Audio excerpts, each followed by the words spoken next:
Hello and welcome to the CNBC TV 18 special. I'm Shireen Bhan and we're in conversation with Michelle Buck, who's heading Hershey's and here in India to launch the iconic Kisses. Michelle, appreciate you joining us here and congratulations on finally getting Kisses to India. Thank you. I am so excited to be here. Well, let me start by asking you about what the India aspiration is. You came into India through a joint venture with Godrej that dissolved after a 4-year period.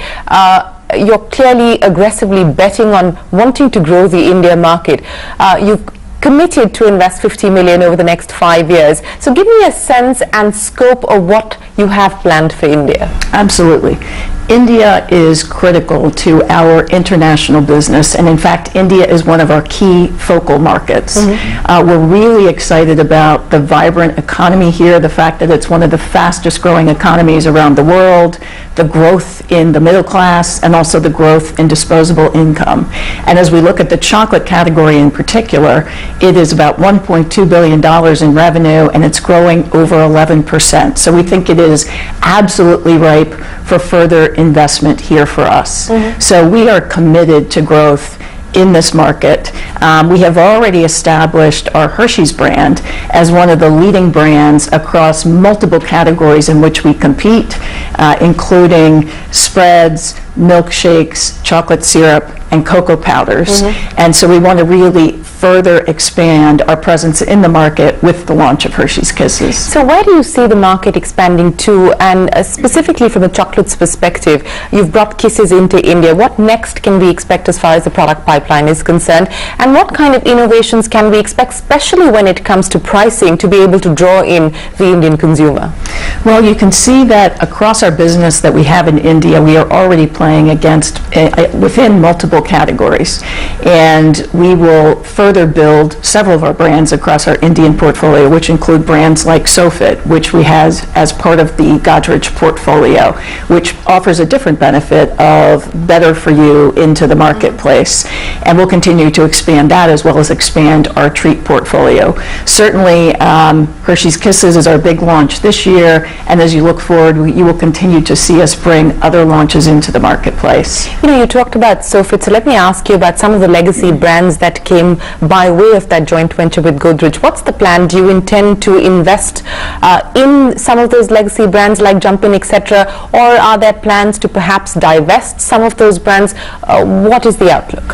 So the Godrej partnership was a great way for us to really establish a presence into this marketplace, and now we are really focused on what we do best, which is marketing and manufacturing branded value-added products. So we're fortunate that some of those brands that came with the Godrej portfolio continue to be important pieces of our current portfolio. Brands like Sofit, brands like Nutrine, and we'll focus on those, but we're very selectively focusing on those as well as the Hershey's brand across multiple categories. So you're going to see a big focus on Hershey's as one of our priority brands as we go forward. So in terms of the competitive landscape, how different or similar is India to some of the other emerging markets that you operate in and have aspirations for? Brazil, Mexico, I mean, these are the other markets that you've identified to grow international operations.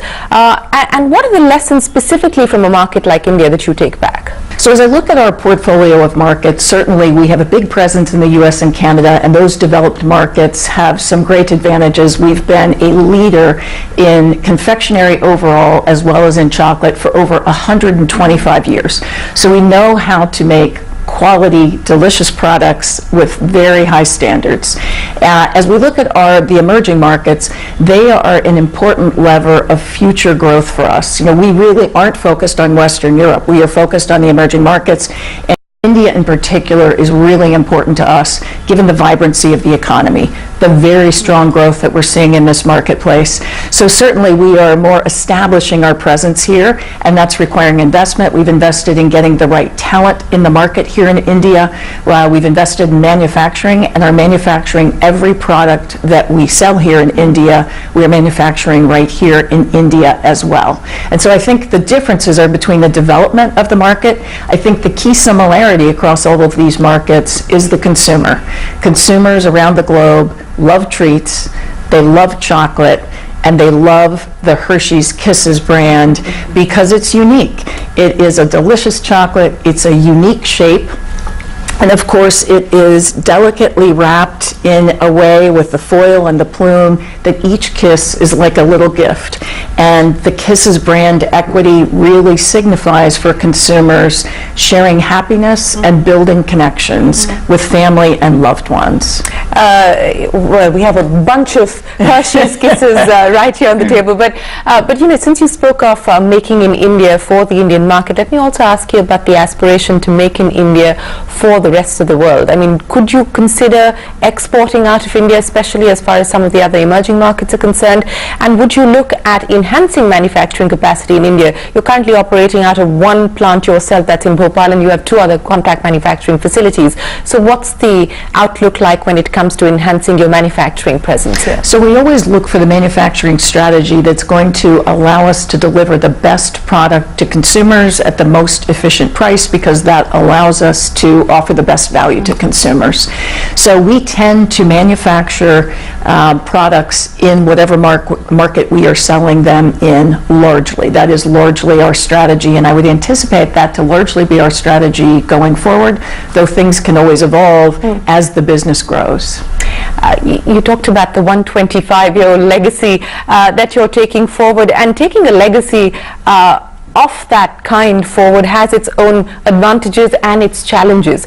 You know, I was looking at your transformation plan as far as Hershey's is concerned, and it is driven by brand, it's driven by product, and it's driven by what you intend to do as far as the channel is concerned. How successful do you believe that you have been? Because change is hard to drive, and what's next now as far as the transformation plan is concerned? Well, certainly as a company, our vision is to be an innovative snacking powerhouse, and that starts with our confection business, because that is really our bread and butter, is the bulk of our business today, and by virtue of being the #1 player in confection in the U.S., we are actually the #2 snacking player there. So does it concern you that the chocolate business, especially in the home market like the U.S., is barely growing at 1%, whereas on the other side you've got the salty snacks category, the cookies category growing at over 6%? So I think we have an opportunity to continue to drive that chocolate business as we have over the years, to continue the growth there, and we will continue to see growth in chocolate as we expand and capture some new occasions in other key segments of snacking. And then certainly the other opportunity we have with chocolate is to really establish our great iconic global brands in many of these emerging markets where the products exist perhaps through importing but haven't been really marketed in an aggressive way to really make them highly available to consumers here. So in line with the aspiration to be a snacking company, how much of this is going to be driven through inorganic growth? I mean, you've done that over the last 10 to 15 years, more recently with Amplify. You know, so is inorganic growth going to be the key driver, especially as you try and beef up the snacking portfolio, the non-chocolate side of the portfolio? I would say not at all. Our growth strategy is dependent on both organic growth and inorganic growth, and I think both levers are critically important. We must grow organically our key business as we have, and we have a huge opportunity to continue to do that. Our large iconic brands in particular over the past several years have had nice low single-digit growth, and we want to continue that as we build the portfolio through acquisition. What would be the gaps that you would think are critical for you to be able to plug at this point in time in terms of the offering? In the U.S.? In the U.S. You know, I think I really look at our core capabilities. Let me step back for a minute and say, as I look across snacking and confection, our core capabilities are so highly transferable across the entire market. We really understand consumer insights around snacking. Our taste science capabilities allow us to deliver products that taste great. We have a strength in ubiquitous distribution and really understanding how to get our products everywhere, which is absolutely critical with snacking. And then as we look at our portfolio, I think we really look at all of consumer snacking occasion needs and say we want to service every single need. So we look at day parts of snacking. What are consumers snacking on in the morning, at noontime, in the middle of the afternoon, at dinner, in the evening? So really covering those day parts, and then also looking at consumers' interest in indulgent treats, in somewhat less indulgent, and all the way to better for you, and say how do we really fill all of those need states and benefit needs consumers have, and all of that is a world of opportunity for us. You know, in terms of the big changes that you're seeing, especially when it comes to distribution and on the channel side, I mean, you've got a chief digital officer in place as well to look at digital commerce. What are the big trends that show up for a business like yours? So certainly e-commerce has been growing globally, and in the U.S., our home market, certainly categories like durables have experienced growth faster or sooner than the food category, but the food category is really starting to take off, and we see it as a huge opportunity as consumers are expending more of their trips in that e-commerce space. It's important for us to be very present in bricks and mortar, as we always have been, but it's a huge opportunity to capture that growth. And really the opportunity in e-commerce is not just to think about the way that our business sells currently today in bricks and mortar, but where are the new opportunities. For example, within our chocolate business, we have a big impulse purchase business with single serves, but online we're actually seeing consumers purchase a pack of 30 instant consumable bars. So it's really about instant consumption in their house. So we have a big focus on that. We've grown a nice business. We have very strong market share performance in e-commerce in the U.S., in China as well. So we're feeling good about expanding our business into that channel as we've expanded it across many channels over the years. So since you spoke of the fact that it's doing well for you in the U.S. and it's doing well for you in a market like China, would it be something that could perhaps be a growth driver here in India as well? Absolutely. E-commerce is a growth driver in India, and our general manager here I know is very focused on capturing that growth. So I think it is a very nice opportunity here. Let me ask you about the global competitive landscape, and do you believe that we could see further consolidation, and is there really big ticket consolidation left to happen? I mean, post Mars and Wrigley's and Cadbury's and Mondelez, where do you see the global competitive landscape? You know, there certainly has been a lot of movement. It's a very dynamic marketplace today, and it's really, I guess, anyone's guess how much consolidation is going to continue to come. I mean, I think there certainly are a lot of big global players already today, but we continue to see some consolidation. And you're actively in the market scouting for possible acquisitions. I mean, there was a lot of talk around Nestle's US candy business, for instance. Is that something that, or an acquisition like that would be something that you would like to consider? So we are absolutely focused on both organic growth as well as M&A, and as you mentioned earlier this year, we bought the Amplify business, which is known for its Skinny Pop brand.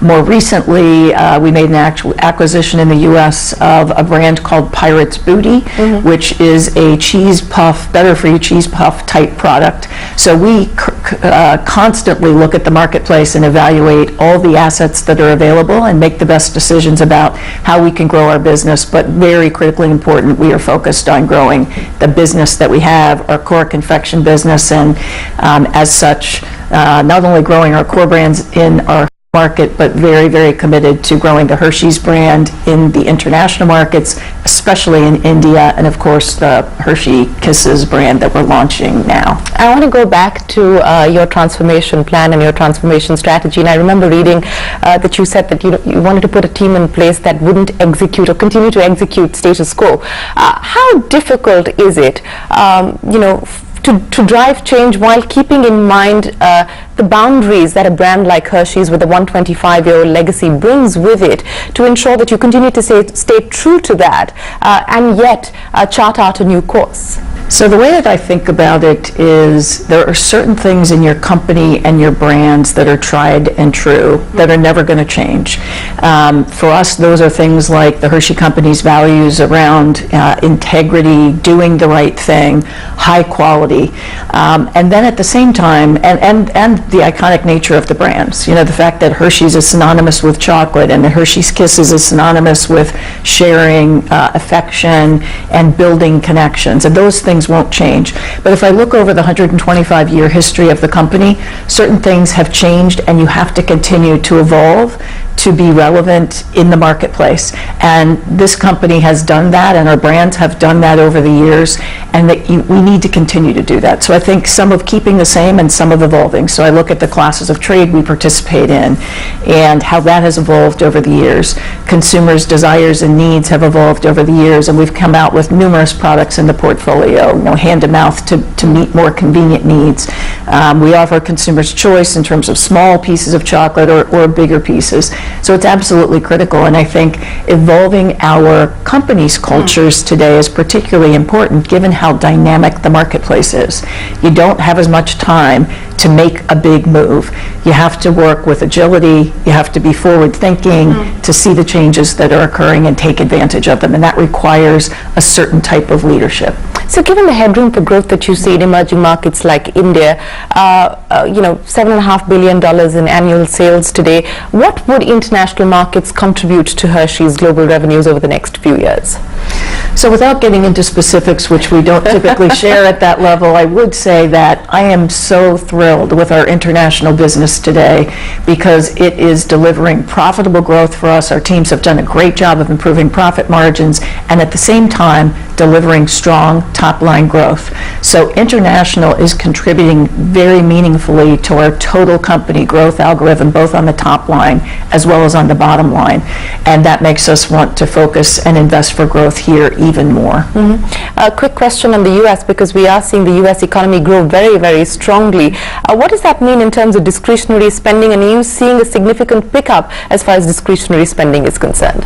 So we are seeing, as we go into the second half of this year, certainly an uptick that we've seen in our retail takeaway, and we are excited about where the economy is, what we're seeing from the consumer, and we think that bodes well for all of us in the industry. But we certainly had anticipated we would have a strong Halloween season, which is big for our business in the U.S., and we're seeing that to date in terms of sell-through at retail, so we're excited about what that could deliver going forward. A lot of people in the office have asked me to ask you this: when do you bring Reese to India? I think that's going to be up to our general management and leadership team here in India. It is a product that is amazing. It's a $2 billion business, one of our largest, actually it is our largest brand across the portfolio that does amazingly well every time we take it out of market. So I don't know. Who knows what will be next in this marketplace. Right now we're really focused on the Hershey's Kisses launch and making that our biggest launch that we've had here in India with strong support, a great product, and I couldn't be more excited about that. Well, Michelle, we wish you the very best of luck, and thank you very much for joining us on CNBC TV 18 to take us through the plans that you have for India and for Hershey's globally as well. Thank you. With that, it is time for us to wrap up this CNBC TV 18 special. From all of us here, goodbye and many thanks for watching.